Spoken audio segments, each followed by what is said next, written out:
Important खबरें सबसे पहले तो इस्लामाबाद हाई कोर्ट से। अब इस्लामाबाद हाई कोर्ट की तारीफ सिंपल ये है कि ये हाई कोर्ट एक ऐसे चीफ जस्टिस के हवाले कर दिया गया जिनको लाहौर से उठाकर लाया गया 26वीं आईनी तरमीम के नतीजे में।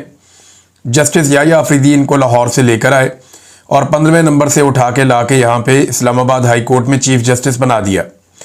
इससे पहले आईने पाकिस्तान इसकी इजाज़त नहीं देता था कि किसी और हाई कोर्ट से किसी जज को ला के दूसरे हाई कोर्ट में बिठा दिया जाए।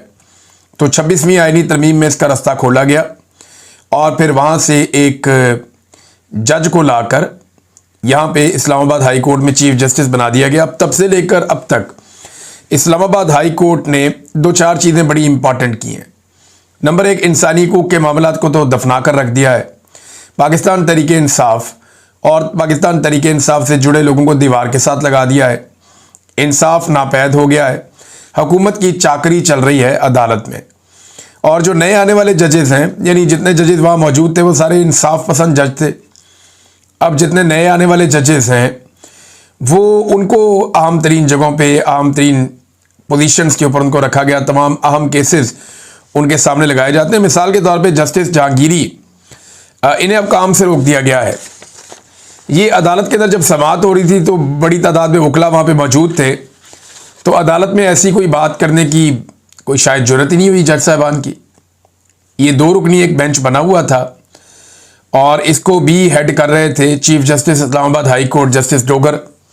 अब जस्टिस जहांगीरी वो जज हैं जिन्होंने सबसे पहले आवाज़ उठाई थी जिन जजों में कि एजेंसियां मुदाखलत करती हैं हमारे काम में, हमें दबाव में लेती हैं और हम पर असरअंदाज होती हैं हमारे फैसलों पर, लिहाजा जो एजेंसियां हरकतें कर रही हैं उनको रोका जाए। ये उन जजेस में से एक हैं। अब जब इन्होंने एजेंसियों के खिलाफ आवाज़ उठाई थी तब से इनको दीवार के साथ लगाने का सिलसिला शुरू हो गया था। जस्टिस जहांगीरी पे एक तो इल्ज़ाम ये है, या प्रॉब्लम ये है इनसे कि इन्होंने जो इंटेलिजेंस एजेंसियां हैं अदालती मामलात में उनकी मुदाखलत को नापसंद किया था और उसके खिलाफ आवाज़ उठाई थी। दूसरा, ये वही जज साहब हैं जो ट्रिब्यूनल थे, यानी इस्लामाबाद के जो तीनों हलके हैं वो इनके पास गए और इन्होंने रिकॉर्ड मंगवा लिया कि असली फॉर्म 45 लेकर आओ ताकि दूध का दूध और पानी का पानी हो जाए। तो उसको यानी इस दौरान में बहुत सारे, अब एस्टेब्लिशमेंट का प्रॉब्लम ये है ना, उन्होंने पूरा इलेक्शन ही चोरी किया हुआ है। पाकिस्तान का पूरा इलेक्शन एस्टेब्लिशमेंट ने चोरी करके हारने वाले उम्मीदवारों को दे दिया और PMLN की हुकूमत बना दी। अब ये जो है इस पर आर्टिकल 6 लगता है, ये संगीन गद्दारी का मुकदमा है।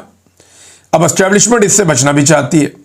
तो जस्टिस जहांगीरी जो है वो इसमें इंसाफ देने लगे थे और इस्लामाबाद की तीनों सीटों पे धांधली साबित होने लगी थी। और मैं आपको उन दिनों में ये कह रहा था कि अगर ये बंद टूट गया तो बहुत बड़ा सैलाब आएगा, फिर बाकी जगहों पे भी इंसाफ हो सकता है। लेकिन ये रास्ता बंद करने के लिए जस्टिस जहांगीरी के ऊपर एक इल्ज़ाम लगा दिया जी कि इनकी जो डिग्री है वो जाली है। मिसाल के तौर पे जब ये वकील बने तो इनकी डिग्री तब जाली नहीं थी। जब ये डिप्टी प्रोसिक्यूटर बने तब भी डिग्री ठीक थी। जब ये डिप्टी अटॉर्नी जनरल बने तब भी डिग्री ठीक थी। जब एडवोकेट जनरल बने तब भी डिग्री ठीक थी।